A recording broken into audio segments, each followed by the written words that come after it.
열왕기상 3장 16절부터 28절까지는 두 창기의 아이 문제를 솔로몬 왕이 지혜롭게 판결하는 이야기가 나옵니다.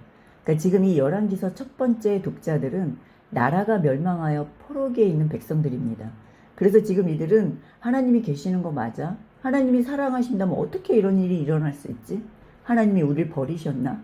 이렇게 하나님에 대한 원망과 불신 가운데 있는 백성들에게 이 창기들의 이야기가 과연 무슨 상관이 있는 것일까?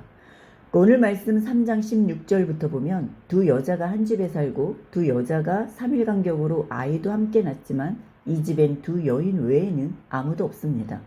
그러니까 지금 이 두 여인은 아무 소망도 없고 어떤 인격적 대우도 받지 못한 채 그저 서로에게 위안을 삼으며 힘겨운 삶을 살고 있을 때 이 여인들에게 아들이 생겼다는 건 살아갈 이유가 생기면서 삶의 소망과 행복이 생긴 거예요.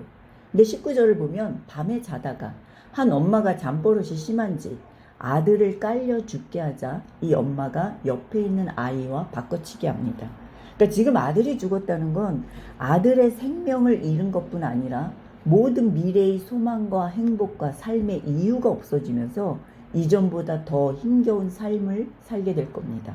그래서 이 아이를 깔려 죽일 엄마가 이 생명의 소중함보다 지금 눈앞의 이익과 시기와 만족을 먼저 따지다 보니까 이런 엄청난 일을 꾸미게 됩니다. 그러니까 이럴 때 솔로몬 왕이 칼을 가져오라면서 이 살아있는 아이를 둘로 나눠서 반씩 가져가라 합니다. 그러자 26절에 살아있는 아들의 진짜 어머니 되는 여인이 마음에 불붙는 것 같다 합니다. 이 엄마가 지금 아들이 죽게 생겼다고 생각하니까 속이 타들어가는 것 같이 미칠 것 같고 정말 살이 찢는 듯한 고통으로 어떻게 말로 표현이 안 되는 절절한 마음입니다. 그런데 이런 절절한 마음이면 끝까지 내 아이라고 울부짖으면서 이 아이를 꼭 끌어안고 절대 놓지 않을 것 같은데 오히려 이 아이를 저 여인에게 주고 아무쪼록 죽이지 말라달라고 부르짖습니다. 그러니까 지금 이 엄마가 다른 엄마에게 아이를 주라고 하는 건 자기 아들을 잃는 것뿐 아니라 자신이 아이를 깔아 죽인 살인자가 될 수 있기 때문에 이 엄마도 죽음을 면치 못할 수 있습니다. 혹여 죽음은 면한다 해도 모든 미래의 희망과 행복은 완전히 사라집니다. 그럼에도 이 엄마가 마음이 불붙는 것 같아서 이 아들을 내어주는 건 이 아들을 사랑하지 않아서도 아니고 이 아들을 버린 것도 아니라 이렇게 내려놓고 내어주어야 이 아들을 살릴 수 있기 때문이에요. 그러니까 이 엄마가 비록 이 아이를 자기 품에 품지 못하고 그리고 자신은 어떤 소망과 혜택이 없다 해도 이 아들을 살릴 수만 있다면 이 아들이 커가는 것을 볼 수만 있다면 모든 걸 다 내려놓고 내어주고 심지어 자기 목숨도 버릴 각오가 되어 있는 겁니다.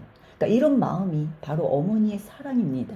그러니까 이처럼 지금 실패와 포로와 원망 가운데 있는 백성들 그리고 고난의 현실에 있는 하나님의 자녀들이 하나님 계신 거 맞아? 하나님이 사랑하신다면 어떻게 이런 일이 있을 수 있어? 하나님이 우리를 버리셨나?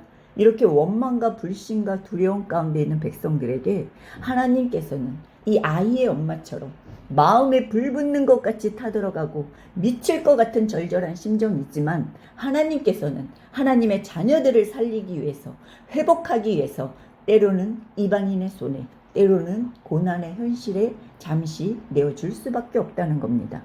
이처럼 이 말씀은 솔로몬의 지혜로운 판결을 높이는 목적에 있지 않고 그리고 누가 진짜 아이 엄마인가를 드러내고자 하는 것보다 이 아이 엄마의 뜨거운 사랑을 통해서 하나님의 마음이 어떠한가 또 하나님은 우리를 어떻게 사랑하시고 어떻게 인도하시나를 보여주고자 하는 것이고 그리고 이런 사랑을 예수 그리스도를 통해 분명하게 드러내셨다는 것을 말하고자 합니다. 그리고 주님은 지금도 변함없이 우리를 뜨겁게 사랑하시고 또 우리가 서 있는 그 절망과 막막한 자리에 함께 하십니다.